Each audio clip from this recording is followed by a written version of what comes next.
The Honourable Michael Woodhouse. Mr Speaker, in addressing the so many comments that the Leader of the Opposition has made on the so-called foreign trusts, I'm not sure. I'm a bit confused. I don't know whether to speak more loudly because he's deaf or more slowly because he's stupid. Because frankly, that is where we've got to.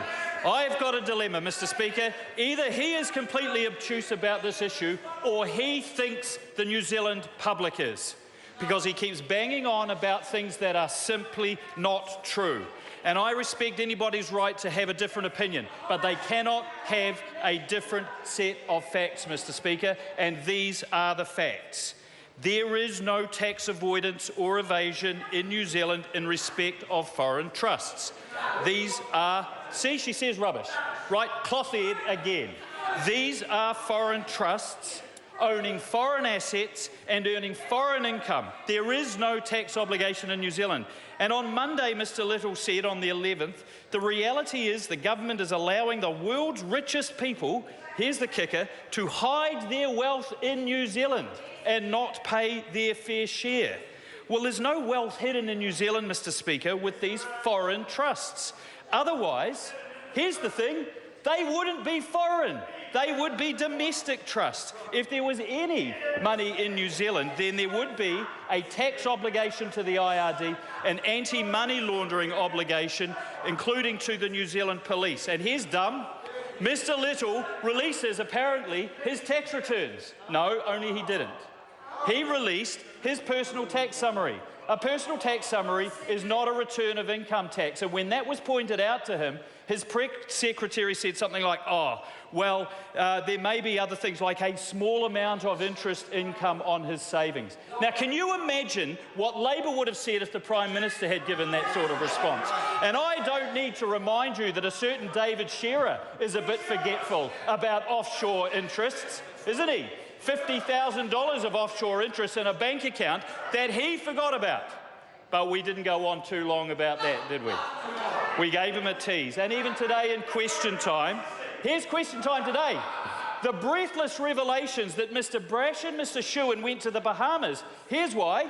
They advised the Bahamas government on how you set up a tax regime to make finance services to offshore companies zero-rated for GST. Well, guess what? So is ours. So is New Zealand's. Roger Douglas's GST framework, that is the world leader, gives the opportunity for New Zealand tax and accounting firms to offer services to offshore companies at a rate that is zero-rated for GST. That is sound tax policy, and we're losing the plot on the discussion about New Zealand's world-leading tax system, Mr Speaker. And here's why it's so sad about today. Because today is a very good day for small businesses in New Zealand. The vast majority of our businesses are small. More than 90% of them employ fewer than 20 people. 97% of them employ 50 people or fewer. Small business is the backbone of this country and this economy. And so to be able to announce today that there is a package of tax measures that will make life so much easier for them is something I think we should be very proud of as a government. I certainly am. And here's why. Because what they say to us, because we talk to business, in fact, we give them a damn good listening to. And what they say is provisional tax is very, very clunky and inefficient and doesn't fit with the business model. So the accounting income method, using accounting software, is going to make meeting tax obligations much, much easier. It will fit with the company's income flows and cash flows, and avoid the late payment penalties and the use of money interest that has been a burden on small business for some time. We listened, we've delivered, Mr Speaker.